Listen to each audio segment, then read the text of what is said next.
Nice music. का मोहब्बतपुर केंद्र है। एक बड़ी सोख हसीना चंचल अपनी अदाओं से लोगों को घायल की जा रही है, जा रही है, जा रही है, जा रही है।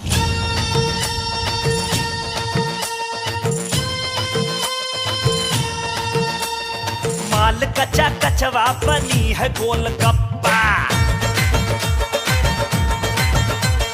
माल कच्चा कचवा बनी है गोलगप्पा, पतरी कमरिया हाय रे रे रे रे रे रे, पतरी कमरिया मोर लप लपा। माल कच्चा कचवा, माल कच्चा कचवा बनी है गोलगप्पा,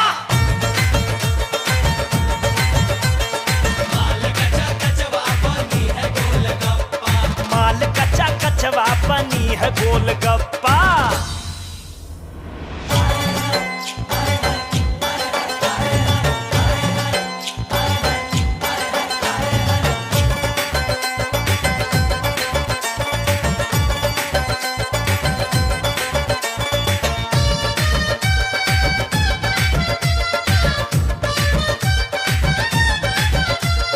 देह गज गजाइल देखावत चलेलू,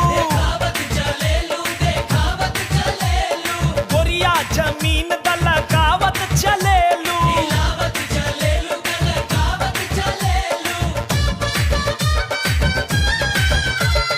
मुछिया पे ताव देता पान वाला मर्दा, पूछता पान खैबू मीठा की जरदा, पाई जाई मौका ता, पाई जाई मौका ता मार दी ही ठापा। माल कच्चा कचवा,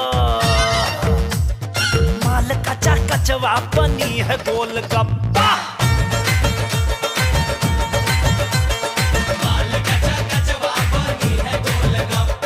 माल कच्चा कचवा बनी है गोलगप्पा।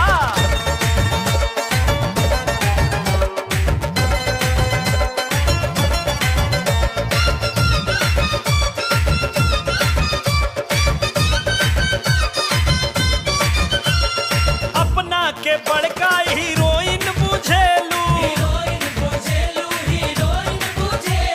साढ़ लेखा छुट्टा तू सबसे भिड़ेलू,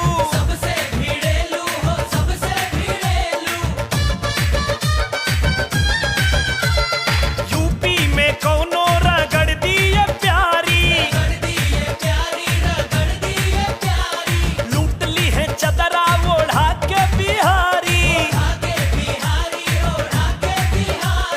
केतनो चिल्लाइबू, केतनो चिल्लाइबू तू यही मोई बाबा। माल कच्चा कचवा, माल कच्चा कचवा बनी है गोलगप्पा, माल कच्चा कचवा बनी है गोलगप्पा, पतरी कमरिया, पतरी कमरिया मारे ले लप लप। माल कच्चा कचवा, माल कच्चा कचवा बनी है गोलगप्पा।